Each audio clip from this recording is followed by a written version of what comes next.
స్వప్నం అంటే కళ. మనం ఊహించని అందమైన మరో ప్రపంచం కళ. కలలు రాని మనిషి ఉంటాడు అంటే అతిశయోక్తి కాదు. 100% కలలు రాని వారు ఉండరు. అయితే ఈ కలలు తెల్లవారుజామున వస్తే మంచిదా? కలలు నిజంగా భవిష్యత్తును సూచిస్తాయా?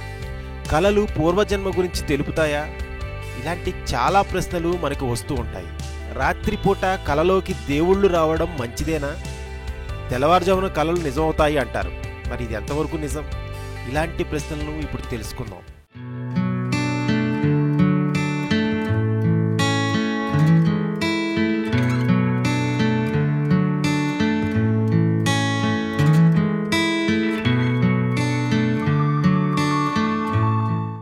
రాత్రిపూట స్వప్నాలలో దేవతలు కనిపించుట చాలా మంచిది. మనం రోజంతా ఏ కార్యంలో మునిగి ఉంటే తప్పక ఆ రోజు రాత్రి మన మనసంతా దానిపైనే ధ్యాస పెట్టబడి ఉంటుంది కనుక రాత్రిపూట మన స్వప్నాల్లోకి వస్తూ ఉంటాయి.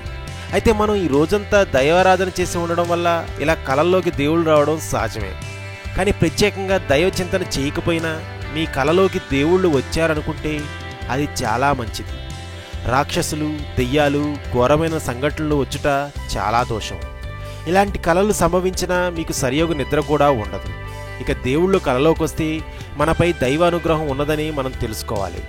ఇలా జరిగిన సంఘటనల తర్వాత మరికొంత భక్తి శ్రద్ధలతో ఆ కలలోకి వచ్చిన దైవాన్ని ఇష్టపూర్వకంగా పూజిస్తే దైవానుగ్రహం త్వరగా లభించి కోరికలు సిద్ధిస్తాయట.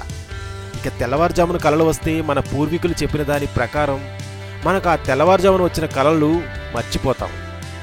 మళ్ళీ అలాంటి సంఘటన మనకి ఎప్పటికైనా ఎదురవుతుంది.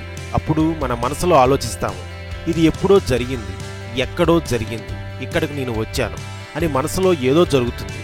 ఇది మనకు ఇదివరకే జరిగినట్టు ఇలాంటి సంఘటనలు కొద్దిమందికే ఎదురవుతాయి. ఎలాంటి కల వలన ఎలాంటి లాభం నష్టం అనే విషయాలు తర్వాత వీడియోలో తెలుసుకుందాం. Subscribe to red TV mystery. సాఫ్ట్గా చెప్పాను.